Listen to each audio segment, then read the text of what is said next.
Hello and welcome to the program from the National Assembly. I am Mitaire Ikpen.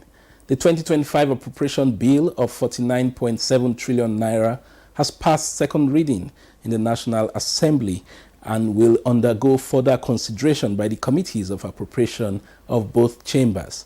The year 2024 witnessed several citizens' engagements by the House of Representatives, and to wrap up the year, the leadership of the House had an interactive session with a cross-section of Nigerians to give a scorecard which it calls State of the House 2024. On the program today, we will bring you the highlights of that citizens' engagement.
Memory that a year is rolling out, but we need to reflect on the year. And so, on behalf of Nigerians, I dare to say, I'd like to welcome you all to this first State of the House 2024 program from the Library of the House of Representatives here in Abuja, the capital of Nigeria. So, let's get it started. On behalf of the Speaker of the House of Representatives, Right Honorable Abuja GCOM, and the leadership of the House, warmly welcome you to this important session. Today, we come together to engage with you, the very citizens we represent, to share insights on our legislative activities since the mid-year presentation of our scorecard. This session embodies our commitment to an open parliament where active citizen participation is pivotal in shaping our legislative journey. I want to express our heartfelt gratitude to our partners, especially the Ford Foundation, the National Assembly Library Trust Fund, and the Nigerian Television Authority for their invaluable support in making this program a reality.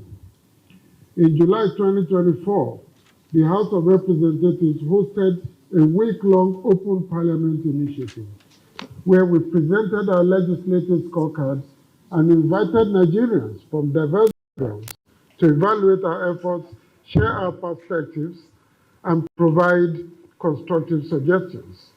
The feedback gathered was instrumental in refining our operations, particularly in oversight, constituency outreach, constitutional review, and representation. The positive outcomes of this initiative have inspired today's State of the House interactive session, a platform to update you on our progress and extend our best wishes for the upcoming year. This session serves multiple objectives. First, to provide a thorough update on our activities since our last gathering. Second, to convey our sincere appreciation for the invaluable support and feedback we have received from citizens through public hearings, constituency interactions, and channels. And lastly, to reaffirm our steadfast commitment to transparency, accountability, and inclusiveness.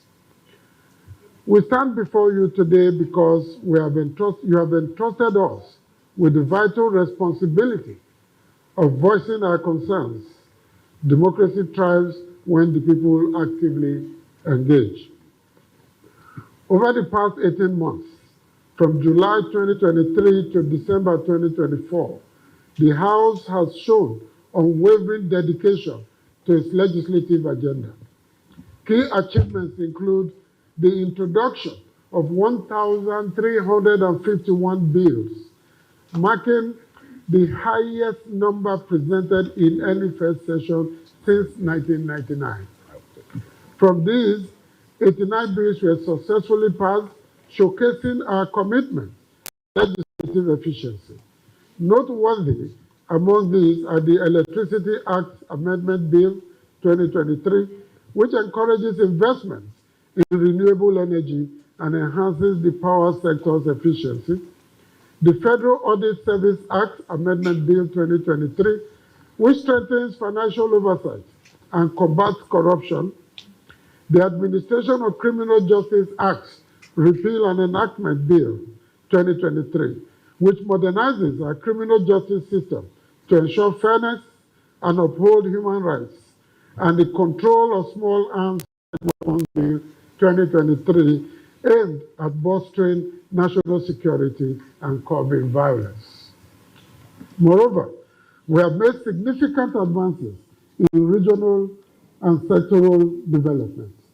The Niger Delta Development Commission Act Amendment Bill 2023 and the Southeast Development Commission Establishment Bill 2023 prioritized regional development and socio-economic growth. The Nigerian Medical Research Council Establishment Bill 2023 fosters advancements in healthcare delivery. Social sector reforms include the Federal Fire and Rescue Service Bill 2023, enhancing emergency response capabilities, and the Student Loans Access to Higher Education Act 2024, addressing barriers to accessing tertiary education. The House has consistently demonstrated its commitment to oversight and public engagement. By July 2024, our committees had conducted numerous public hearings, processing a total of 679 motions, of which 672 were referred to committees for further action, reflecting a vigorous legislative process. Furthermore, committees undertook 107 oversight visits to ministries, departments, and agencies, ensuring accountability and alignment with our legislative goals. Over the past year, the House addressed 240 public petitions and resolved 40 cases, highlighting our responsiveness to the concerns of citizens. The 10th House has played a vital role in mediating conflicts, notably facilitating dialogues with the Nigerian Labour Congress about nationwide strikes, resolving disputes with the Nigerian Union of Teachers to minimize disruptions in the education sector, and engaging with the Nigerian Medical Association to address crucial healthcare issues. These interventions underscore our commitment to fostering harmony across various sectors. In addition, we have actively advocated for gender equality and necessary constitutional reforms. The House has championed increased representation of women in governance and partnered with organizations such as UN Women to promote gender equality. On 10th October 2024, in a symbolic gesture, the Speaker vacated his seat for a 3-year-old girl to commemorate the International Day of the Girl Child. The Constitutional Review Committee, led by the Deputy Speaker, continues to engage with stakeholders on pivotal issues including local government autonomy, electoral reform, and judicial independence. I think we have shown very clearly that the House continues to do its work in line with the Constitution and other provisions that have been made in our legislative agenda and our relevant documents. It is therefore my pleasure, on behalf of the Speaker of the 10th House, Under whose leadership, the House remains a vibrant, united, focused, and energized institution, to welcome you to this interactive session and pray that we have come here in peace and we go to our respective destinations in peace after this program. Thank you very much and welcome. Our masters and leaders of Nigeria, both here and at home. Let me say that as the leader of the minority, that we are elated that this is happening this night. Democracy is government of the people, by the people, and for the people. And for the first time this is happening, it's a practical show of what democracy should be. One of the agenda of the 10th Assembly is to ensure that we have an open National Assembly. And what we have insisted is that we should be a little bit more transparent and open to Nigerian people. Let them understand what we do in National Assembly. Let them have access to members of the National Assembly. And this is exactly to fulfill that demand. So for us, we hope and pray that having started this, that it should continue. And we can assure you that as long as we remain as members of the opposition, we will ensure that we push the House to continue this program. Again, let me also plead with all our leaders and members of the National Assembly here present that this program should be localized. While we do this at the national level, let us make it as a matter of policy in the National Assembly that every parliamentarian has to go back home and have this open National Assembly program, because we have called ourselves the People's House. And so we must begin to relate very closely with the Nigerian people. We are grateful and we thank God for this night. And we pray that our gathering here will add value to our country, Nigeria. Thank you very much. It should be a mixed group where we can have the majority and the minority working together. Let me start by appreciating our former presiding officers for by us, teaching us, mentoring us on what we ought to do and what we ought not to do. Thank you so much for coming. For all Nigerians, we say thank you for viewing us on this very important program. And we look forward to more and more engagements of this nature in the coming year 2025. Well, to say important bills, which ones are better? It all depends on who you are talking to. One bill may be important to one person, it could be of less importance to another. But for me as a person, so I'm not speaking for the House as far as this is concerned, because every bill to me is important.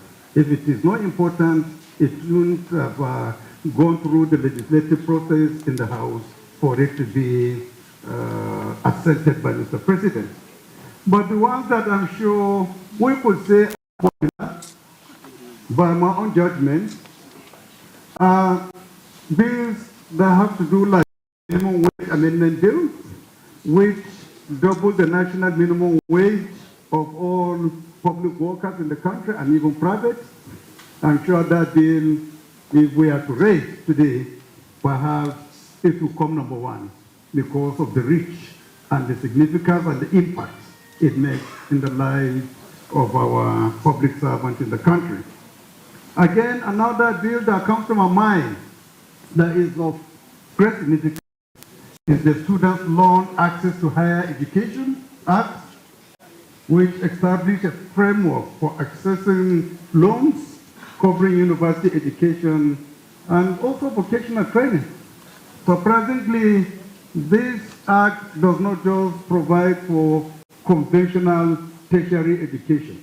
It also includes those who are in vocational training, those who are doing diplomas, those who are doing other certificates that are of vocational nature. This act has captured it. I believe the impact it has started making in the lives of our young ones is inestimable. Because from the records, those who have accessed the loan this year alone are more than 100,000. So that is to say that this bill is of great significance to our dear country. Again, another bill that comes to mind that is also of very, very great significance is the Cyber Crimes Prohibition Prevention Amendment Act, which also tends to strengthen our cyber security apparatus to combat rising cyber threats in the country. Just of recent, I was told that one of the agencies of government was compromised, was it yesterday or 2 days ago? This is just to tell you the kind of threat that internationally agencies and establishments are facing from people of the black world. And bringing this amendment at this material time is a very good one. It will help to significantly, if not eliminate, all forms of cyber crimes in the country. And another bill that is of great importance to me and significance is the Judicial Office Holders Salaries and Allowances Bill, which ensures that fair compensation for judicial officers are made to uphold independence and efficiency. You will all agree with me that judges that are not well taken care of are in danger of being compromised. And the last bastion of people in every society is the judiciary. Where you don't have an effective judiciary, you may not have a nation. So this bill is of great importance, and we're very pleased to be associated with the improvement in the salaries, allowances, and welfare packages of our judicial officers in the country. Again, another bill that to me is of great importance is the Traditional Complementary and Alternative Medicine Council Bill, which seeks to give us an alternative to the orthodox medicine and provide a better platform for traditional medicine practitioners to have standards of which they can operate. What we have earlier than that is that anything goes. No dosage, no prescription at the right quantity. Everyone says what you want. At the end of the day, in an attempt to cure, you endanger your life the more.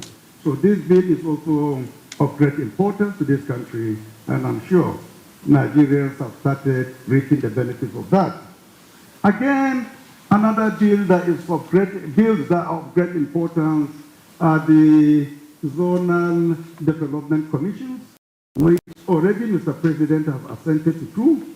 That's the Northeast Development Commission Bill Act now, and the Southeast Development Act. Other four bills are already at the final stage of ascension, and they are the South-South, the Southwest, the North-Central, and the North-Central Development Bills. These bills are of great significance to this country, because if the four others are signed into law, this country will have a significant boost, particularly in providing infrastructure across the country and also stemming the threat of insecurity and other vices. So in summary, those are the ones that come to my mind, but I believe if you ask some of my colleagues here, they may speak differently from what I have. But to me, these are the ones that I can say are of more significance to me. Thank you. Thank you.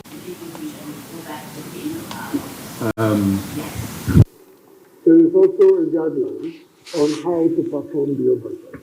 The results of your oversight will be presented to the House on your result. And I believe this has been going on very, very well. As I said in my address, we've had over 107 of such visits, and several of these have been on issues of economic stability, institutional consolidation, and security. Especially, we invite some of leaderships in the MDA, the ministries, departments, and agencies, to the House for a conversation, and that can be a form of oversight. But more importantly, we go out to see what the money we appropriated has been used for. You visit, you match the project against the appropriation to be sure it has not been changed in between. And the essential thing is to ensure that we're getting value for money. And I think this has helped to create, to solve the issues of corruption, the issue of mislocation of projects, the issue of poor quality work, and the issue of contractors that have abandoned their respective assignments. In terms of security, as you know, members have visited different security agencies and installations, essentially to ensure that the officers in charge are utilizing funds. We've increased budgets, the last budget of 4 trillion naira. This current budget, the president has proposed even an increase in security because it affects every sector. When there's no security, agriculture suffers, education suffers, public service suffers, tourism suffers, investment suffers. And for the House, we have a focused approach to ensuring that every oversight visit is targeted at solving the problem, in addition to ensuring that we get value for money and there is not out waste and corruption and misplaced priorities. I would also add that, yes, there have been problems in some areas. When I was chairman basic education, there were states I couldn't visit. And some governors will tell us, I can't guarantee your security, please don't come here to come and visit the schools. So the security situation, as you can see, dovetails into education and creates a problem in the efficiency of performance of our legislative responsibility. So I will leave it there for the comment. From what you've said, yes, it's going on, but even in cases where it couldn't take place, it's not for lack of willingness, desire, or determination, but for either logistical or security problems. And our major concern is the low number of women in the parliament. And this 10th assembly happened to be one of the lowest, with only about 16 women in the parliament. And that shows that instead of us going up, we are really going down. And we have instituted a lot of activities and programs in ensuring that the 11th Assembly will be a different one. We are doing a lot of advocacy work. We are doing a lot of lobbying with our members, both at the federal level and the subnational level, trying to pass that message across that enough is enough. The time has come when women should be given their rightful place. And I sincerely believe, that at the end, when we come for the constitutional referendum, we should be able this time around to be able to pass all those bills that are gender-related for the country to move forward. But very excited moment, yes. I notice you're really smiling. I am. Finding it difficult to control yourself. We've noticed that out of the 36 states in the country, including the FCT, most of the governors are in sync with the legislature and the need to improve on the security of our people. And as you know, the primary purpose of government is to protect lives and properties and ensure the welfare of our citizens. And so it's on the front burner, the issues that we handle in the parliament. Every other thing will fail if the foundation, which is supposed to be on peace and security and welfare of our people and unity, is missing. Therefore, the House, in our legislative agenda, have prioritized the issue of security. And based on that, we decided in April, just not too long ago, to have a national dialogue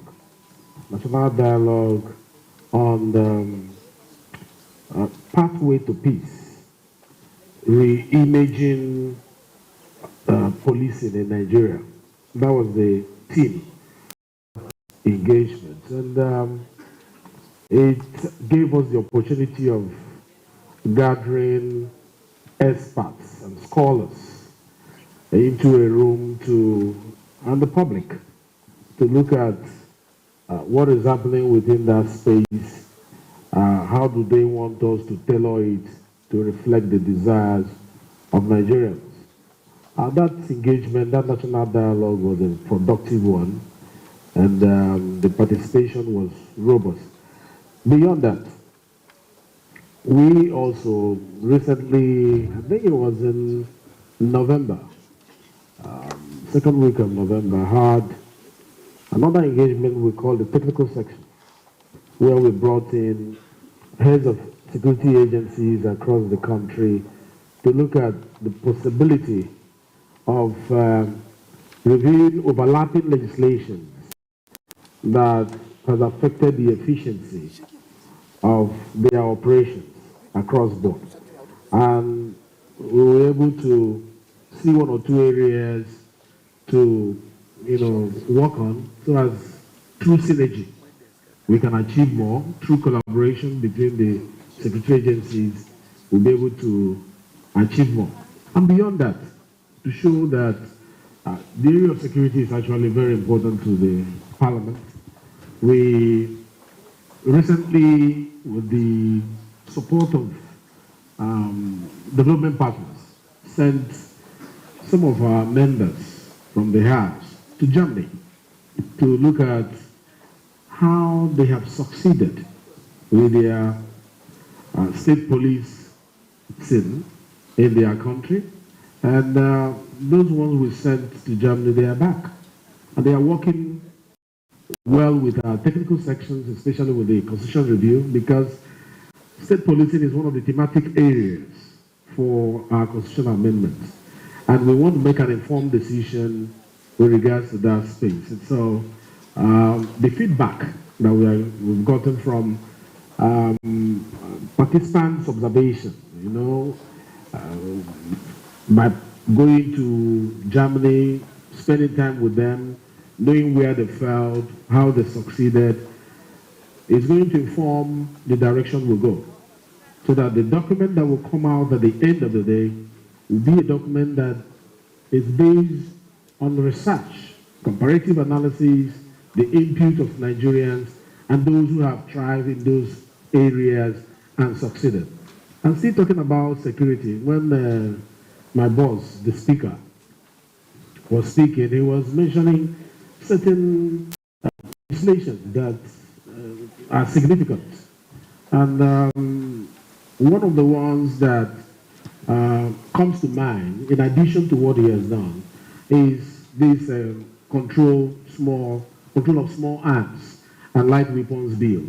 And the aim of that bill is to curb illegal arms proliferation in the country. So when you talk about security, there is nothing in the space to guide the small arms proliferation. I mean, they are placing something on nothing and expecting it to exist, and it will not exist. Another one that comes to mind also is the Armed Forces Act Amendment bill, which enhances military professional standards. At all times, the world, changes, is dynamic. So we look at realities, best global practices, and see how we can, through our laws, put those standards in place to guide the operationalization of the armed forces mandate. And also beyond that, I'm sure he mentioned it in passing, but we have also done something in the space of cyber security legislation, which has been improved to address modern threats, because the threat of yesterday and the threat of today are not the same. And we also be futuristic about the threats that will come tomorrow. And therefore, we must, in view of what is happening now and what we suspect that is going to happen tomorrow, have a legislative intention that will curb that. So through laws, we know that wars and violence have gone beyond physical. It has gone to cyber. And making laws that will be able to guide our cyberspace is also good. Beyond that, let me also mention that in the wisdom of the speaker, he has also, adopted an engagement that took place a couple of weeks ago, which has to do with non-kinetic strategies. In Southeast, I've been preaching a non-kinetic approach to resolution of conflict there. The military, they are involved, adopting it, the police and all the armed forces. And the speaker said the House need also to add our voice to that. And it was a robust engagement, which, international exchanges with German parliament, and all the rest of them, workshops on innovation solutions around that space was also very instrumental in the discussion. So that's what we have done in the security space, and I'm sure others will add to that. Okay, yes, Mr. Speaker. Additionally, it will be of interest to the general public to know that because of the importance we accord to security, we decided just not quite 2 weeks ago, created a special committee on peace building and social cohesion. It is in line with our legislative agenda and part of the security aspects of our agenda to ensure that when we are talking about crimes, we should also come up with institutional mechanisms that will ensure that we have a committee that will be dedicated on peace building and social cohesion. And additionally, out of all the bills that the leader of the House mentioned, it will interest the general public to know that 25% of the bills so far sponsored by members of the House are security related. And 27% of the over 600 motions that we deliberated upon were all related to security. That was to tell you how serious, how committed the 10th Assembly is to issue security. Just very quickly so that we close on this, because community policing is one thing, the military is another. A soldier is trained to take out a target that's known. Today, that target is embedded in many communities. It's become asymmetrical. Therefore, only community policing, only people in a place know those who are their strangers, know somebody who wasn't there 6 months ago, and that's why we must support and commend the House and demand that this traction should only be pushed further. It is community policing on which everything lies. You are bringing in the military to be for a backup. So let's give the House a round of applause for the efforts in this regard, please. Well, security is an imperative for investment, for life, for whatever. So we thank the House, for the seriousness attached to it. I would want to go to... Naturally. Yes. I would want an interactive session, we did say, and it's about time that let's hear Nigerians speak, because after all, we elected them. Yes. So an opportunity for citizens' engagement. Let's hear from Nigerians. My name is Mukhtar Ibrahim German Zazzau, and special advisor to the Kaduna State Governor on Chieftaincy. I'm here to represent the Emir of Zazzau. Thank you. Thank you. My question here is, Right Honorable Sir, what are the position of the traditional institute in Nigeria, please? I know you are championing it, but what are the position now, sir? Thank you. Next. Who is? Representative of the foundation, yeah? Thank you. Honorable Speaker, Right Honorable Speaker, the Deputy Speaker, and all the very important leadership of the House. Tonight I'm a little bit sad because... I would want us to go straight to the question. I will. Please, my brother. There is a missed opportunity. About 3 million Nigerians who are listening, who are watching you are not hearing you. Okay. And it's very sad that we don't have a sign language interpreter. Thank you. Noted, sir. Noted. So my question is simple. What are the House goals, timelines, and strategy for enhancing representation of persons with disability in the elected position? Thank you. Thank you very much. Please, you can only take the microphone when I recognize who to ask the question. Thank you, ma'am. Yes. Thank you. Good evening. My name is Lami Tumaka. My question is, what policies have been enacted to what policies have been enacted to improve? She came very prepared. Yes. To improve healthcare services across the country. Thank you very much. Can we take those three? And No. Let's just more. Yeah, let's take about Right. 2, 3 more. I recognize the newly installed NUJ president. Here, I can recognize him from here.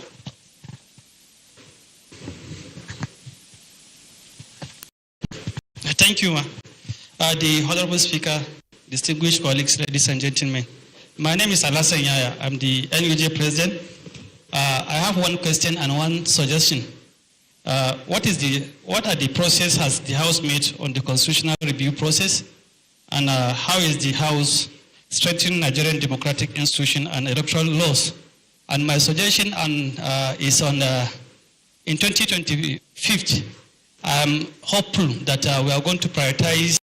The bill that is going to prioritize is a bill that is going to be of a media enhancement bill, a bill that is going to talk towards improving remuneration for the fourth extent of the rim. It is one profession that is neglected in Nigeria, and it is hopeful that in 2025, it is our prayers that the House will come up with such bill whereby salaries and wages or allowances of Nigerian journalists is going to be considered. Thank you very much. Thank you very much. I want a young person. Yes, a young person. A young voice, come forward please. to the person behind the president who just spoke. Thank you. Good evening, everyone. All protocols duly observed. My name is Isabel Anani, and I wanted to ask, so far, what bills and what policies has the House put in place to ensure that children's rights are put in front and center, especially since most times in rural areas, these are foreign concepts and things that are not talked about. So what has the House done this year, and what is the House planning to do next year to ensure that maternal and children health rights are protected, even in rural areas? Thank you. Thank you. Another young person, before we come forward to the gentleman behind the NUJ president who is in blue. Good evening. Standing on all existing protocol, my name is Adesonya Toluwalashe, and my question is, what is the House doing, or what has the House done in order to properly and adequately address the issue of domestic violence against women and children? Because it has been a plague that has been destroying the lives of way too many Nigerian women and children for too many years. So what is the House doing, and what do they plan on doing to address this issue? Thank you. So we'll take that. Yes, I think we can take this set now. Yes. Over to the House. Several questions on several variants of human endeavor that have been asked. Would you want to start, sir? All right, Honorable Speaker. Thank you. Let me take the first one. The question was on the position of the House on issues, on the issue of traditional institutions. My dear brother, if you could remember, I visited the Palace of at the inception of my term as Speaker, and I gave him a commitment that we will come back to the House, persuade all members to see the reason why traditional institutions should have a role in the next dispensation. And to God be the glory, today I want to assure you that we are covering a lot of milestones.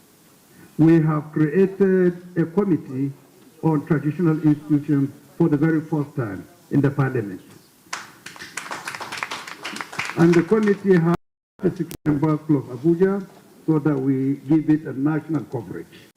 And the committee has been going around engaging with traditional institutions and engaging with even subnationals, trying to sell the idea of how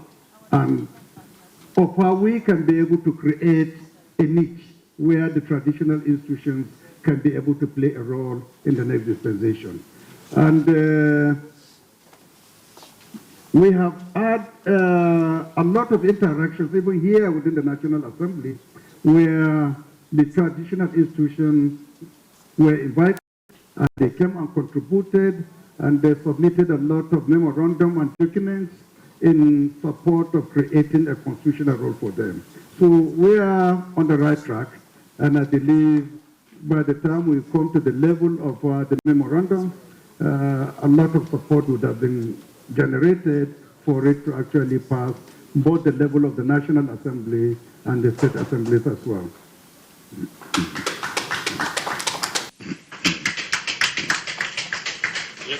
Any other? Yeah? Any question any of us would prefer to take among those delivered? Let me yes, please. Take the issue raised by our brother Jake. Firstly, let me very sincerely apologize, but you recall that the 10th Assembly is the first to introduce sign language during parliamentary sitting. We have somebody who does that, supposed to be here this night, and you will also observe that we started slightly late. We are trying to wait to see if he could come, but he's unable to make it.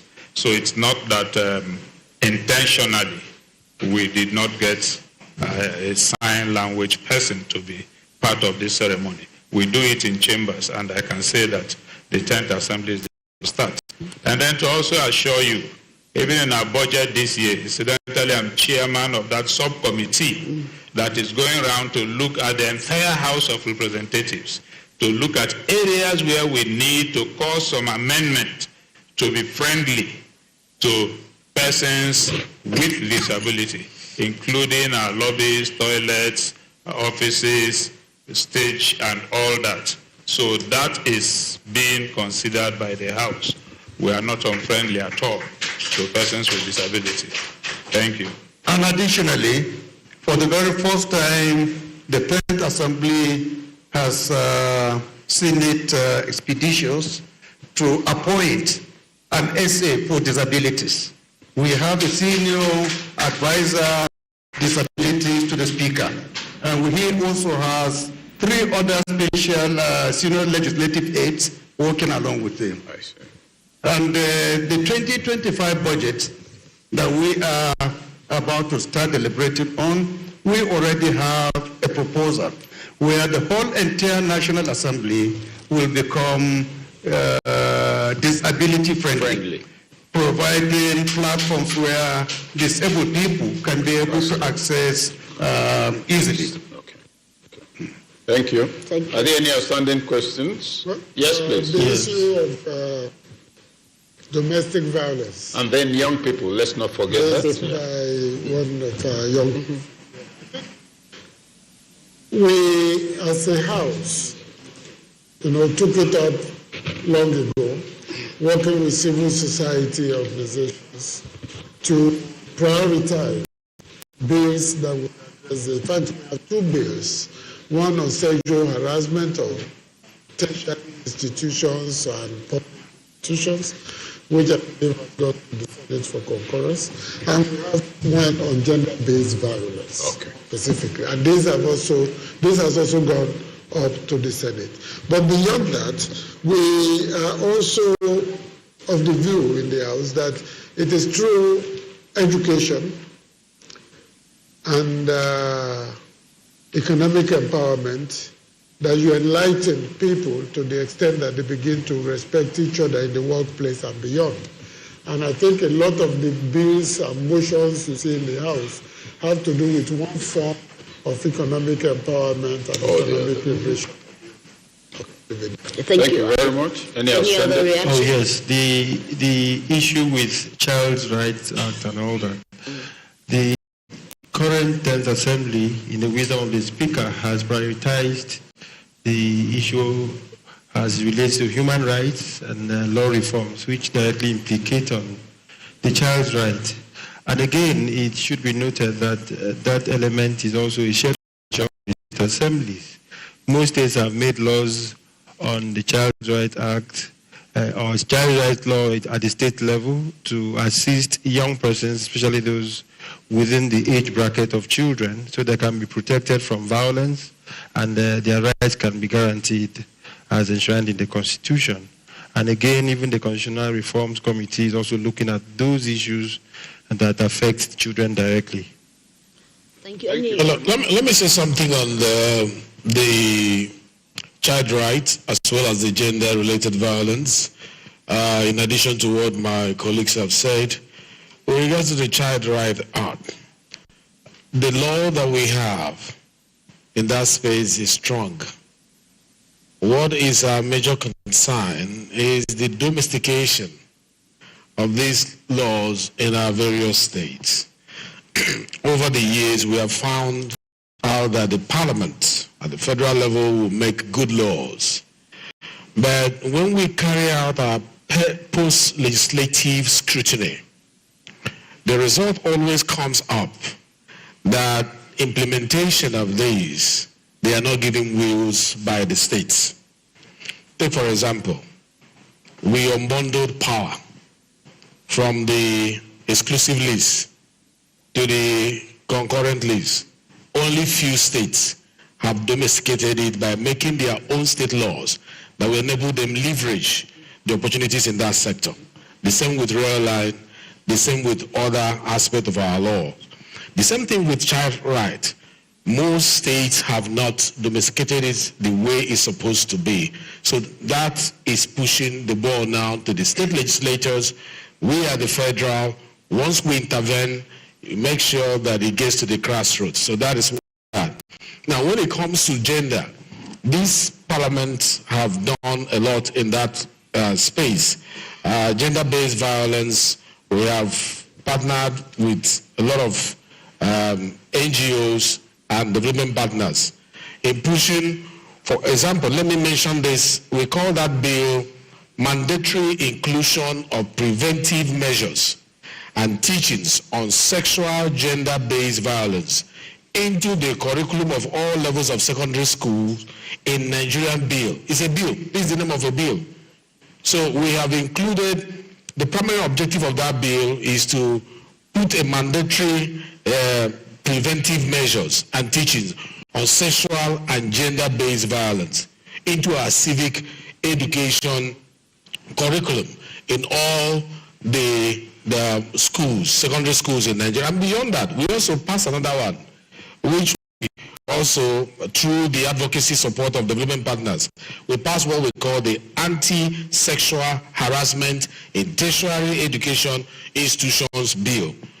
And the bill was enacted to promote and uphold ethical standard in tertiary education, safeguard the students against sexual harassment by educators. If you listen to the news, you see some of the harassment that our children face in the universities.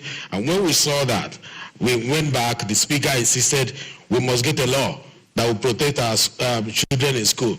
And that was how that particular law came out. So we are doing something within that space to make sure that the protection of our children is enhanced. Thank you very much. And that's why it's important for us to know that until things start happening at the subnational, we cannot go as fast as we would want them implement. So implementation is very key. I'll go back to the Excuse me, yes, madam. There's a question that has not been answered. I think he's nodding his head. On constitution, it's a procedure for constitution review. And it happens that by the... That's from the NUJ president? Yeah. Okay. The procedure for constitution review happened by the grace of the House. I'm the chairman of the Constitution Review Committee. And the procedure of constitutional amendment by our Constitution is that the House is allowed to amend the Constitution. The Senate and the House, that's the National Assembly, we are energized by the mandate of the Constitution to amend the Constitution. And the process is, once the committee set out to work, we call for memoranda.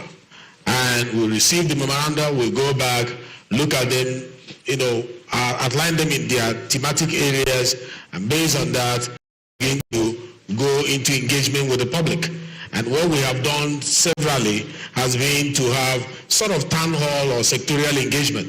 We've done that on local government, we've done that with the youth, we've done that with the women, we've done that on state police, and all the thematic areas, we pick them one by one, and we gather stakeholders, because we have a list we call the stakeholders engagement list. We come into a room, we'll talk about it, but beyond that, we also lobby the parliament at the state level by making sure they are involved in the process, because by the virtue of the provisions of the Constitution, we cannot pass the amendment of the Constitution on our own.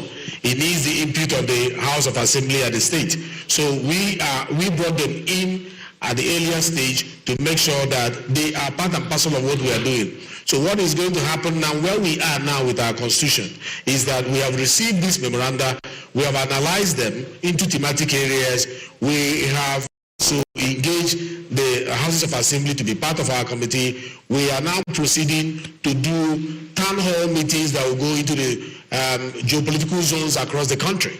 So we have selected 2 locations in each of the geopolitical zones to come and engage with the public, which means if we come to a geopolitical zone, 2 states. We'll come to state 1, we have about 3 states there, come together to engage. We'll harvest your opinion. After that, we'll go back to the House, work on that. In order to give you that element, the preamble of the Constitution said, we the people of Nigeria, we don't want to just sit here and dump a document on you. So it's through various engagement that we'll be able to get that. After that, it will go back to the House for voting. Thank you very much. Thank you very much.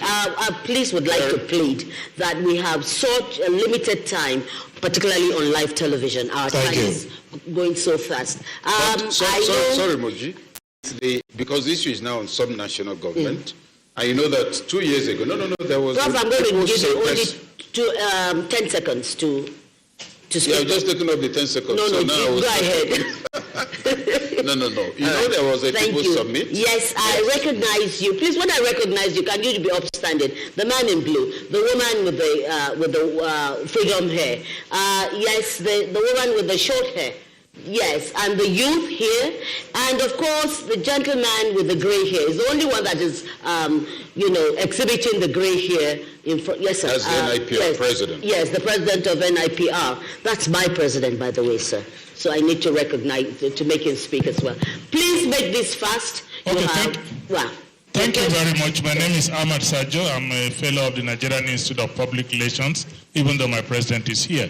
Thank you very much, Right Honorable Speaker and the leadership, for allowing us citizens to oversight you as you oversight the executive. Now, the question I have is that, the bedrock of every development in a nation, the foundation is infrastructure. We've had this infrastructure deficit for too long. Roads, power, and housing.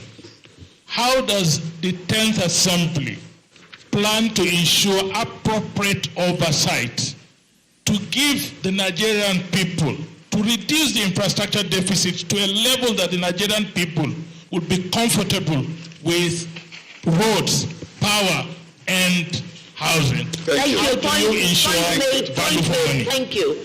Can I go straight? Yes, thank you. Okay. Can we have your question, please? Thank you. My name is Grace Ike, Chairman NUGFCT. My question is on the economy. What legislative measures have been put in place to stabilize the economy, strengthen the Naira, and control inflation? Thank you. Thank you very much. Can I have just a moment? The man in the gray hair that we have here. Sorry, gray hair. Yes, I insist. Come forward, please. Thank you. Thank you very much. 2 quick things. First, to commend Mr. Speaker and his team for this laudable initiative. As a PR person, what is important to me is to what extent you engage with the citizens. So please assure us that this is not one and that's it, that you are coming back to engage with us. The leader of the House alluded to it. Minority leader said so. How do we ensure that you have a strategic plan to continue with this wonderful initiative We look forward to come back here in 2025. Okay. Thank you very much. I'd like the youth now. Yes.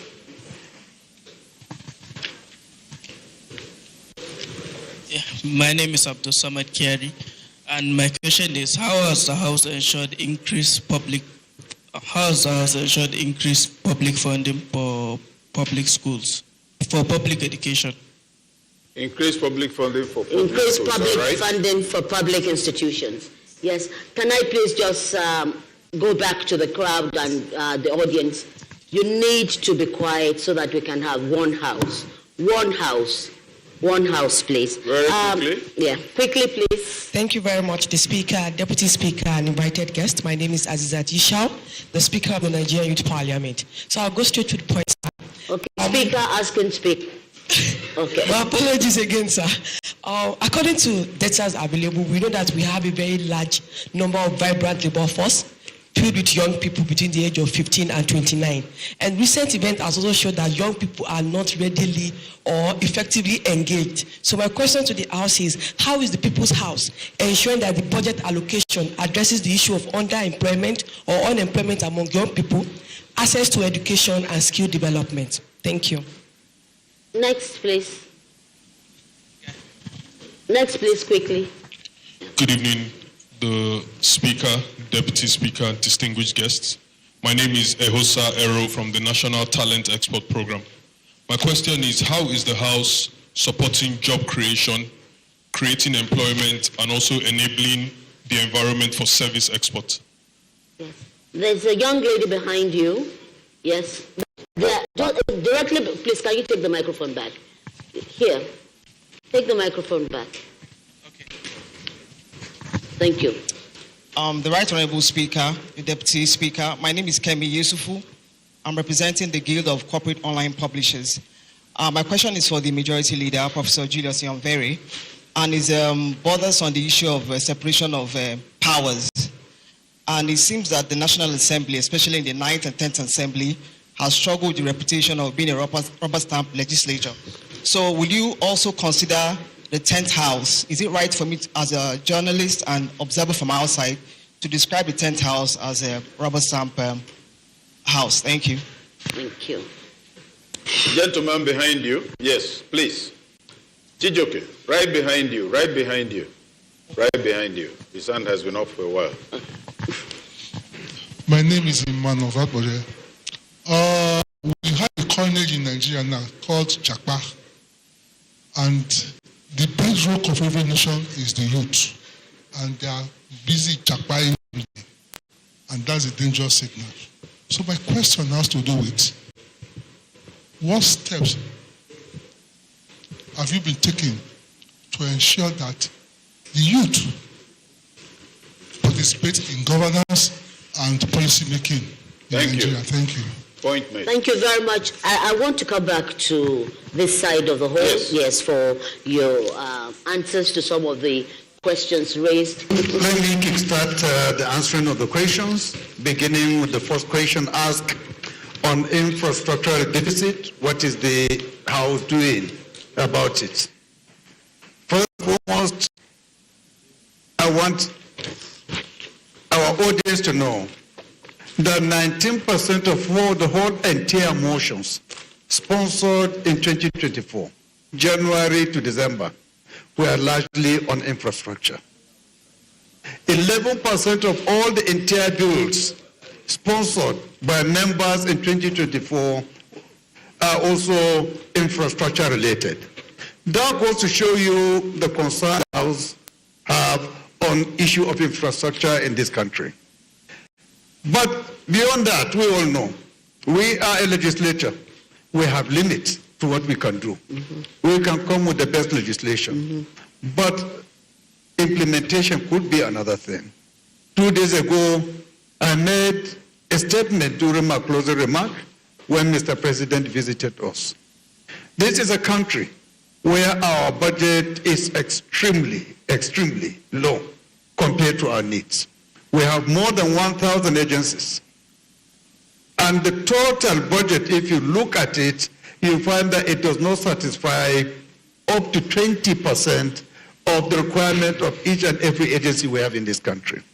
So for us to be able to have better infrastructures, we need to expand our revenue base. That is the number one area where we have to work on. Unless we have enough revenue, we cannot be able to go far in building our infrastructures the way we would want. I don't know whether any member will have any addition to this particular. Yes, I think the lady, please. The lady, please. Go ahead.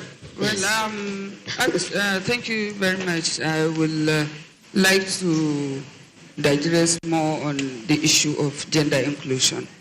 And that is because the audience are looking forward to more intervention by the People's House on gender inclusion.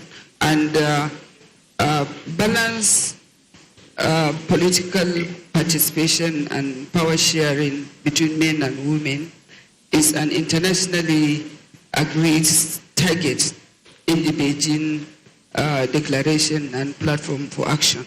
And in line with that, I want to assure the audience that this House and the leadership of the 10th Assembly is echoing a resounding democracy towards that.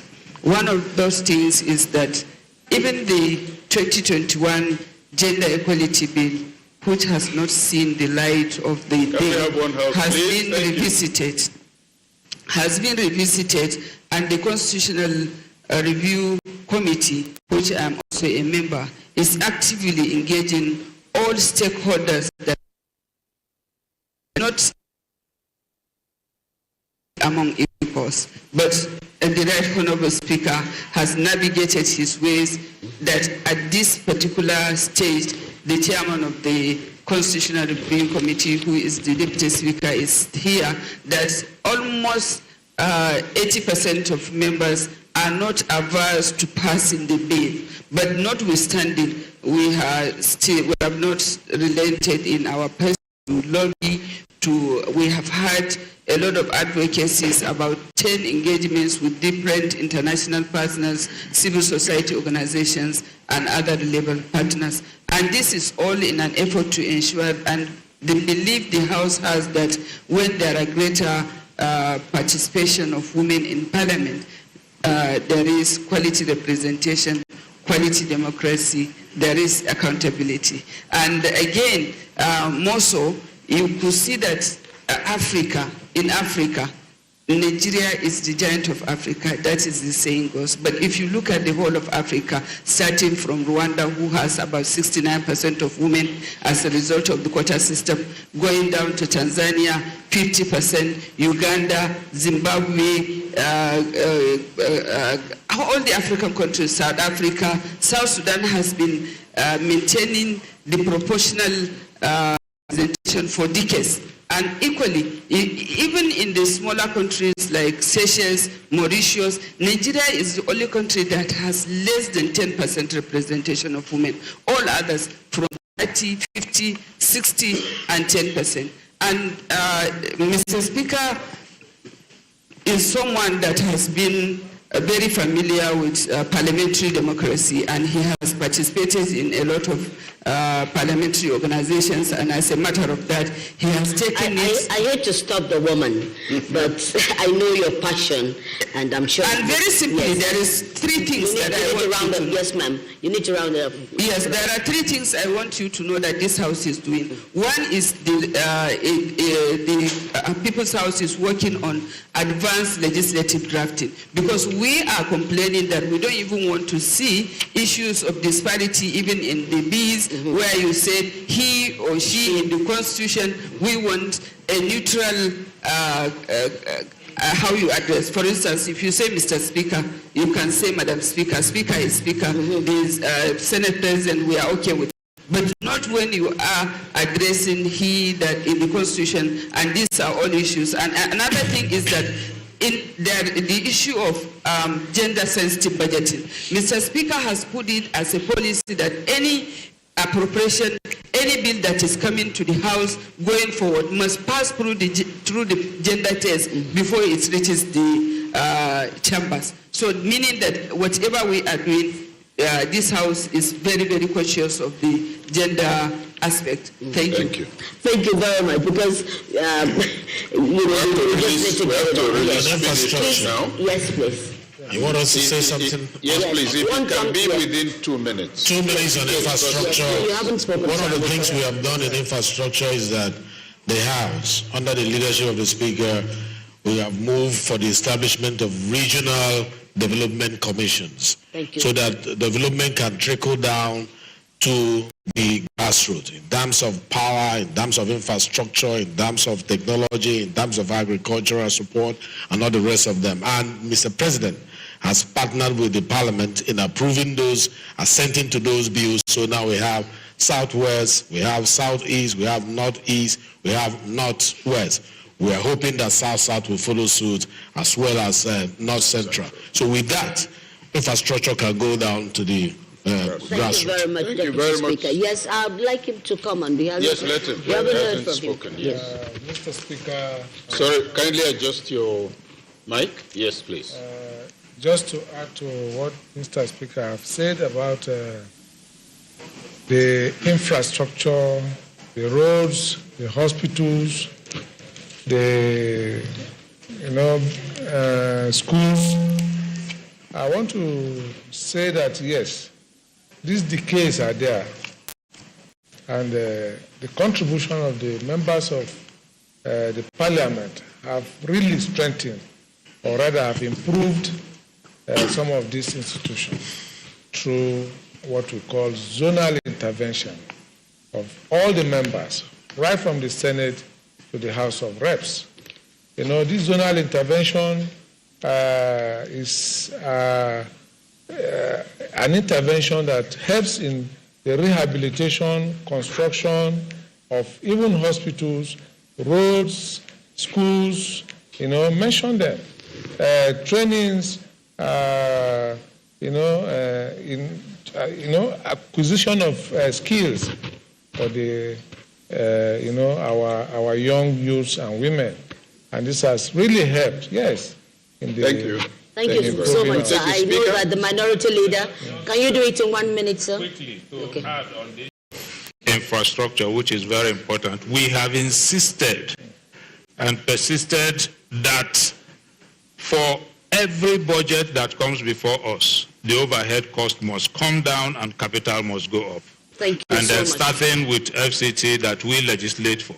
And then the current budget, you can see the difference. This is one of the period where we are beginning to experience higher capital provision than recurrent. Yes, sir. Yeah, if we are a rubber stamp parliament, why have we not passed the tax bill? In the House, we are not even done second reading. The truth is that when you share a common passion, the common vision, the commitment and dedication for the betterment of Nigeria, you don't need to fight. You actually get more through mutual self-respect, negotiation and dialogue than insulting each other for the satisfaction of the media. So we are not a rubber stamp parliament. Thank you very much. I'll go back to the right honourable speaker. On the same issue of being a rubber stamp parliament, because I'm the minority. You're the minority, very clear. Now, just to add to that, I believe that what Nigerians expect to see is where we are fighting before the public in the floor of the parliament.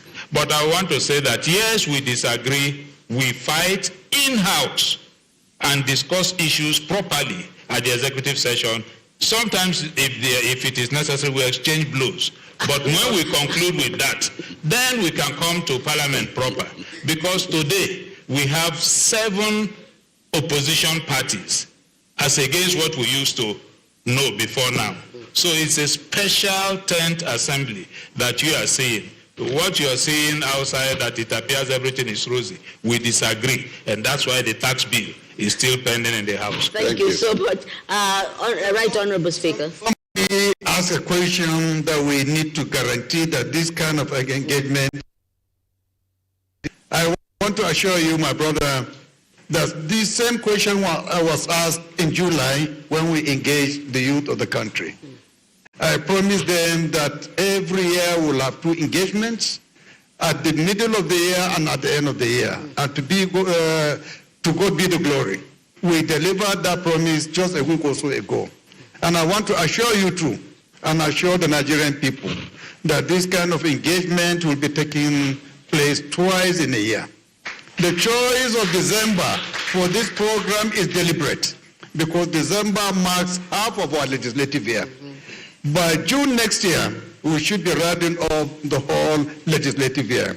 So we'll have more issues to discuss. Thank you so much, and we look forward to seeing you in the month of June 2025. One moment, please. This is from Professor Konji. At a public event last Monday, the House leader told us that there are some elected members who absent themselves from their seats, and he's saying, please do something about that so you don't tell us that again in public. That's very good advice. The other point, of course, from what the minority leader has said, he said that sometimes they fight, but it's not in public. So I suggest to anybody aspiring for elective office, please acquire some boxing skills. You just might need it. Thank you very much. I do. I've been informed that we have Honorable Philip Agbese, Deputy House Spokesperson, here. Before I go to our former leaders, can we please take the microphone to him, Honorable Philip? Yes. Please give him, yes, thank you so much, yes. Make it short, sir. Thank you very much, the Right Honorable Speaker, leadership, distinguished honorable colleagues, ladies and gentlemen. I want to touch on two things earlier mentioned. First and foremost, I want to start with my immediate constituency, which is the question raised by the NUJ National President. As a parliament under the leadership of His Excellency Right Honorable Tajuddin Abbas, we are taking seriously the issue of journalist welfare. And as part of that, we started by ensuring that we provide adequate support services to the press corps members covering the National Assembly, and to also show that we are doing well. The immediate past chairman of the press corps of the House of Representatives, through our support, is now the chairman of the FCT chapter of the Nigerian Union of Journalists. We're equally partnering as a parliament with the National Institute of Public Relations. One of the issues before now that we've been discussing is the issue of government agencies appointing trained public relation experts as spokespersons.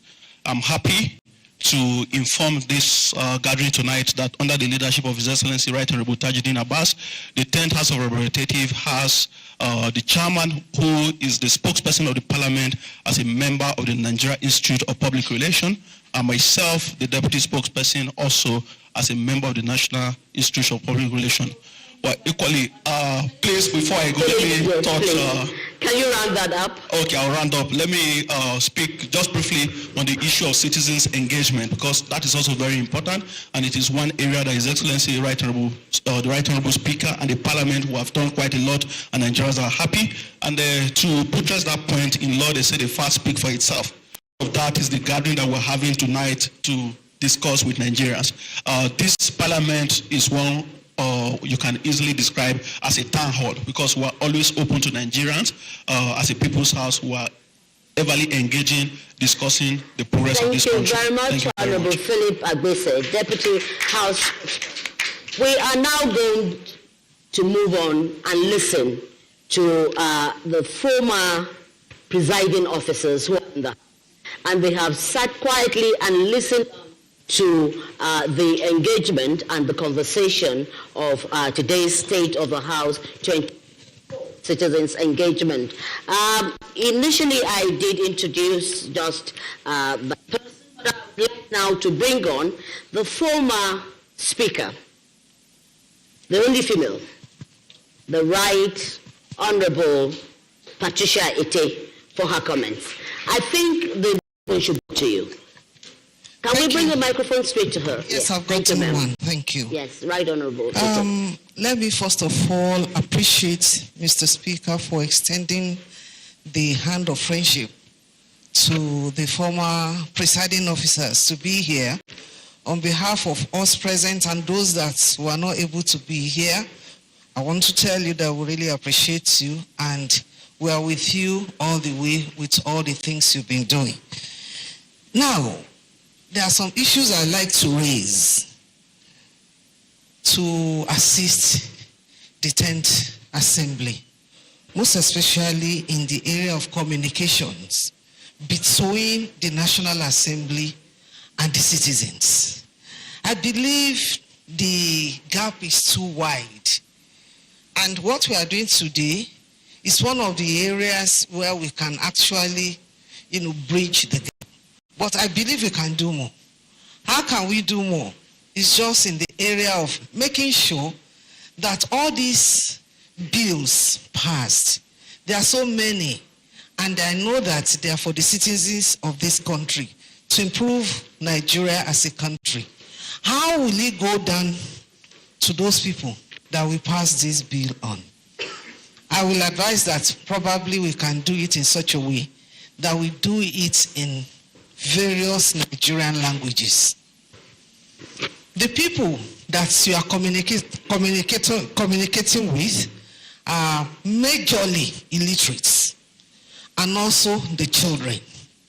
The elites that understands what you are doing, they are not more than 20%.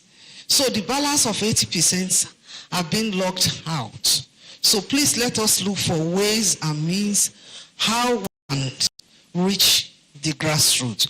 That will help the National Assembly vis-a-vis the House of Reps a lot. Then we talk about the gender.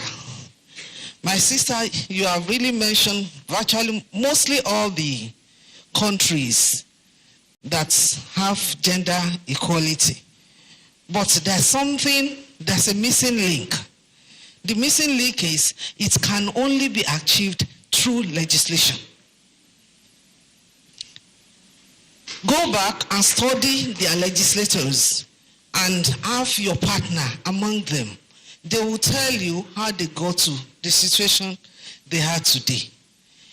I remember when I was in the House and this kind of a bill came up, my brother that sat next to me on that day, when I wanted to talk, he quickly pinched me and said, please don't raise the issue.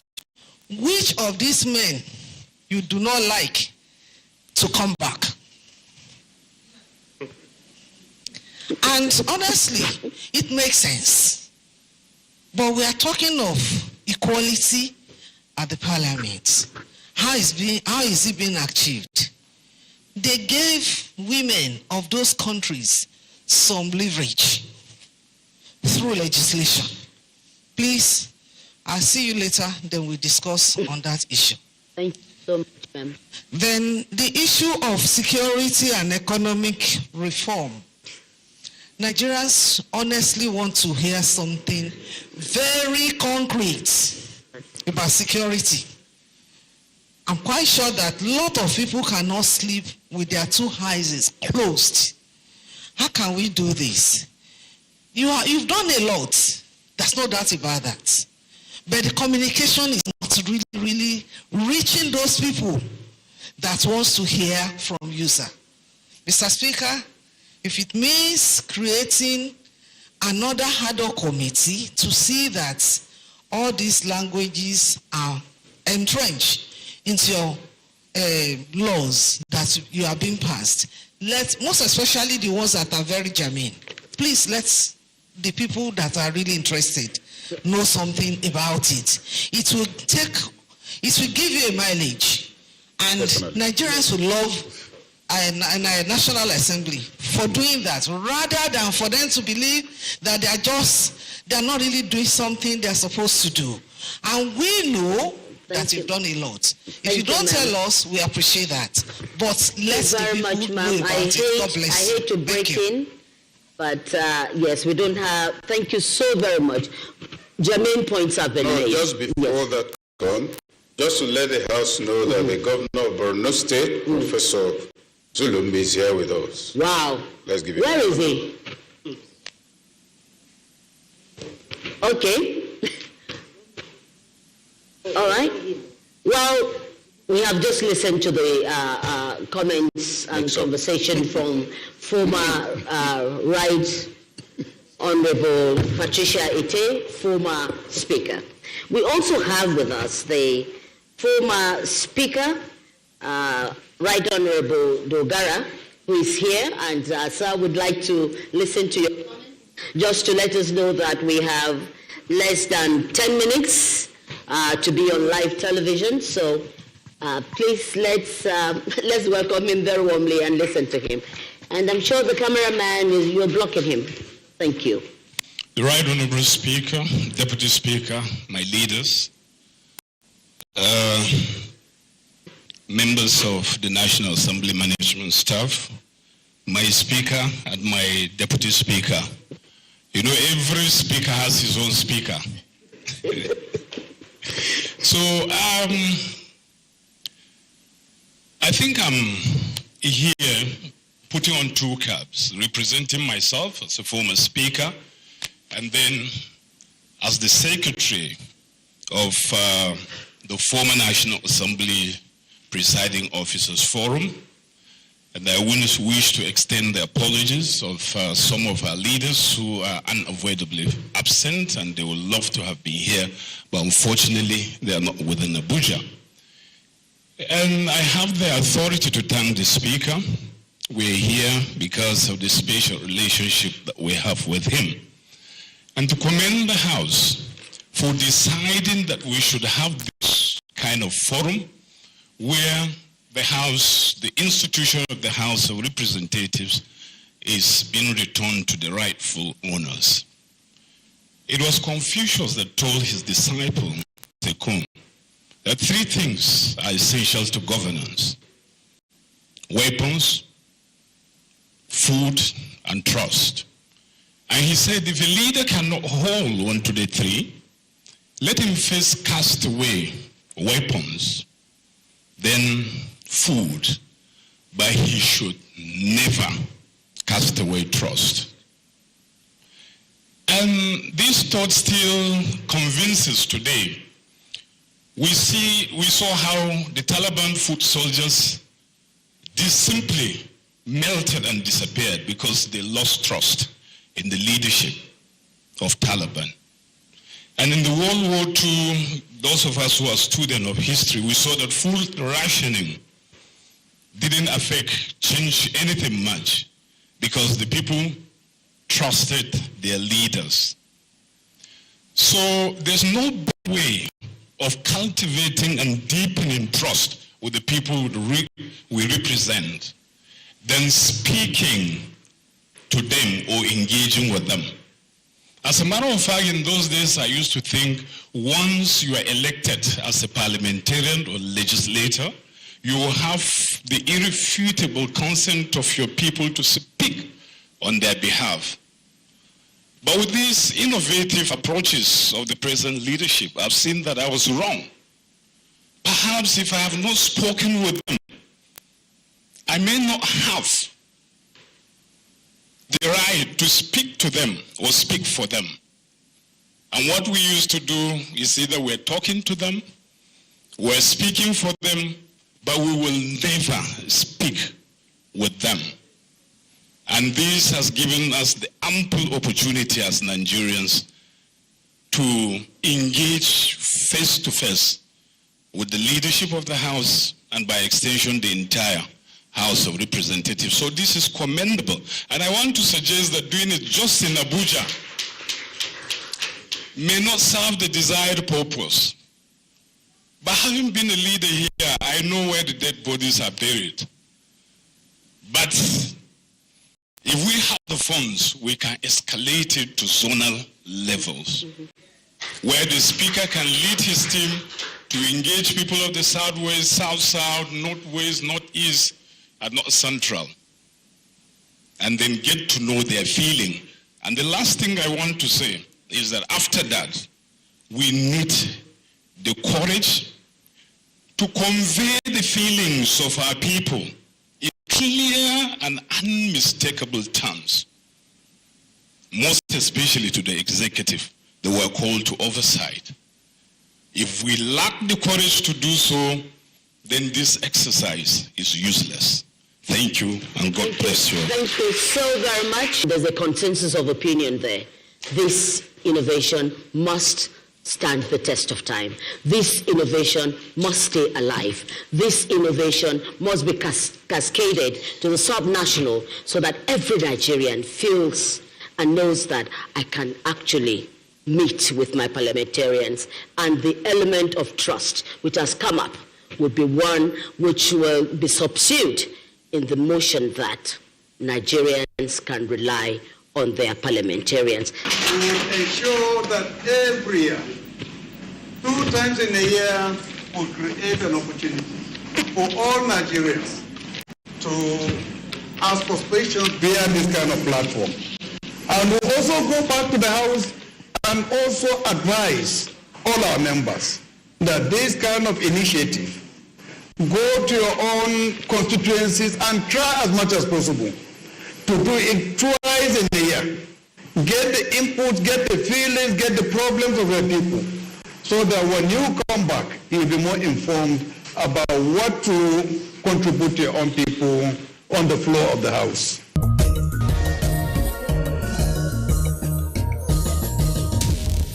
And those were highlights of the citizens' engagement by the leadership of the House to wrap up the year 2024. The House hopes to sustain the momentum in the new year 2025. And that brings us to the end of this episode of the program. Do join us again for another episode. I am Itaire Ikben. Compliments season, and bye for now.